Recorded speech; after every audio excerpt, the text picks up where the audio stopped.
Julian has been detained in one form or another since 2010. On the 7th of December 2010, Julian lost his liberty. And he hasn't been a free man since. But I don't want you to imagine Julian in prison. I want you to imagine him free, because that is how he should be. There's a before and an after the 7th of December 2010. I think we all lived in a world that wasn't naive, but it was a world in which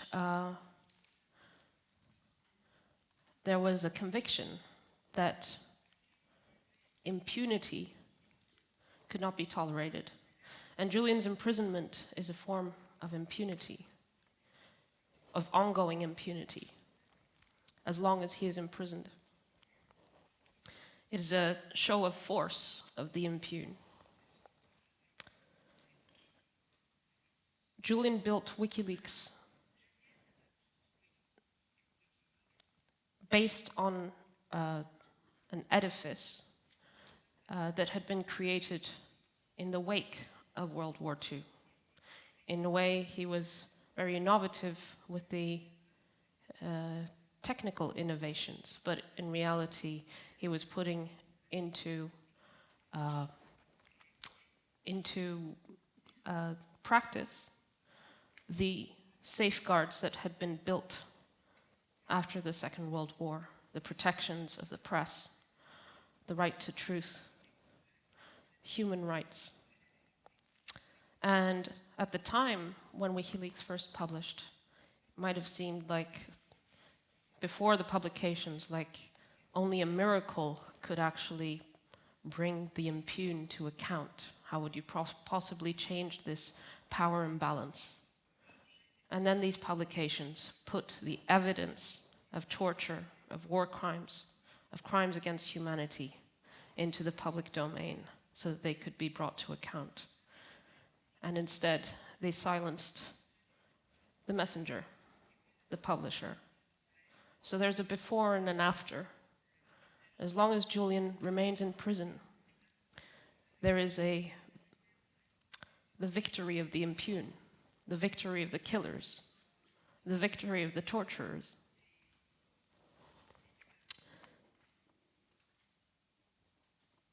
When I talk about Julian's situation, I have to talk sometimes to lawyers, sometimes to the general public, and sometimes to my kids. And I think probably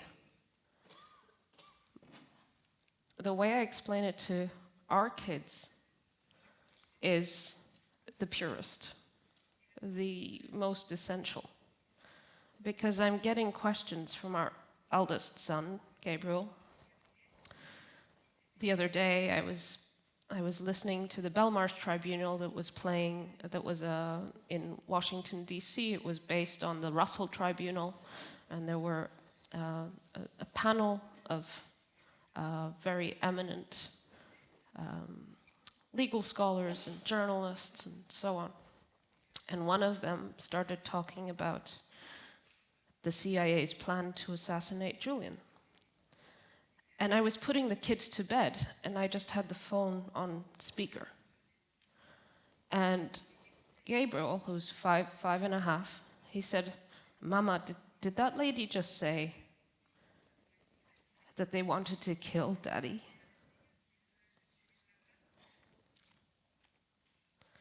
When we go to Belmarsh prison, which is about once a week,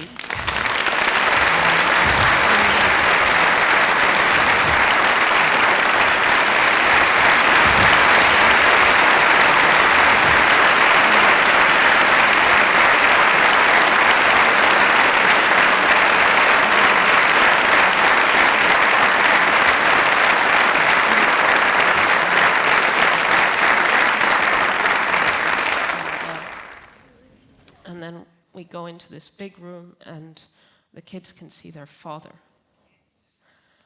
And, there's this saying like, personal is political.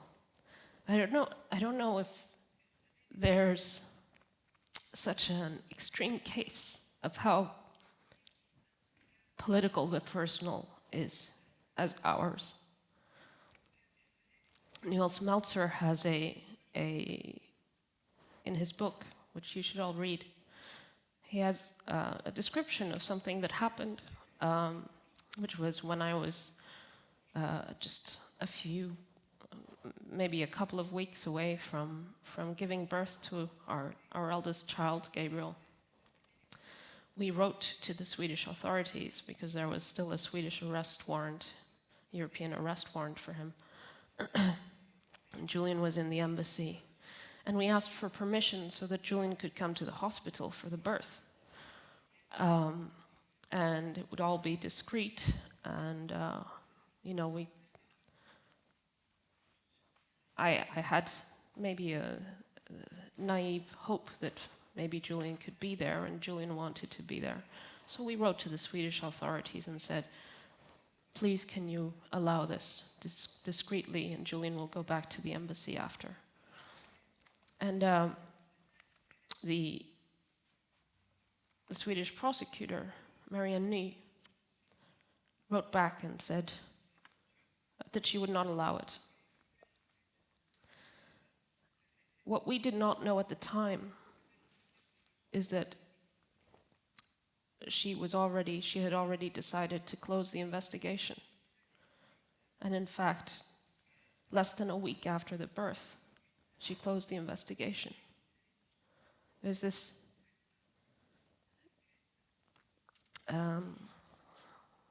it's really unfair. And then our youngest child was born in 2019. By then, Julian was still in the embassy, but there was a risk he would be taken any moment. And we did a GoPro. We filmed. I was on the phone with Julian while I was giving birth, and then we had a GoPro video recording of it so that he wouldn't miss the birth this time. And we took it back to the embassy, and we don't have that recording anymore because it was seized by the Ecuadorians and given to the United States. So that's how personal the political is in this case. I always get this question, how is Julian doing? And it's a really hard question because he's suffering, he's every day is he gets worse, and prisons eventually kill you, right? That's what happens to human beings when you put them in cages. And Julian, there's a special kind of cruelty to putting a person in a cage and basically telling them that they can be free tomorrow or they can never be free, and you don't know which one it is.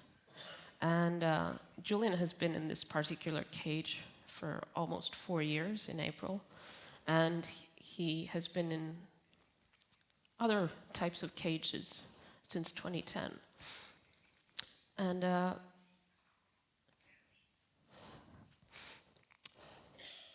Julian says that there are 3 types of people in Belmarsh, 3 types of prisoners that you see when you're in the yard, because they're let out into the yard for once a day for a short period of time. He's in the cell over 20 hours a day, and then most days he's allowed out into the yard. And the yard, he says, has 3 types of prisoners. They're the ones who look at the ground. They're the ones who look at each other. And then there are the ones who look up at the sky. The ones who try to imagine the world outside and who haven't accepted their incarceration. We cannot accept Julian's incarceration. Julian is the one who looks up into the sky because he knows his freedom depends on people realizing that he's there because of impunity. What I tell the children, Julian's not in prison because he did anything wrong. He's in prison because he did everything right. And the powerful people that he angered hold the keys to his cell. That's what I tell my children when they ask me, why is Daddy in prison? And that there are millions of people fighting for him. And that's what keeps him going, that's what keeps us going.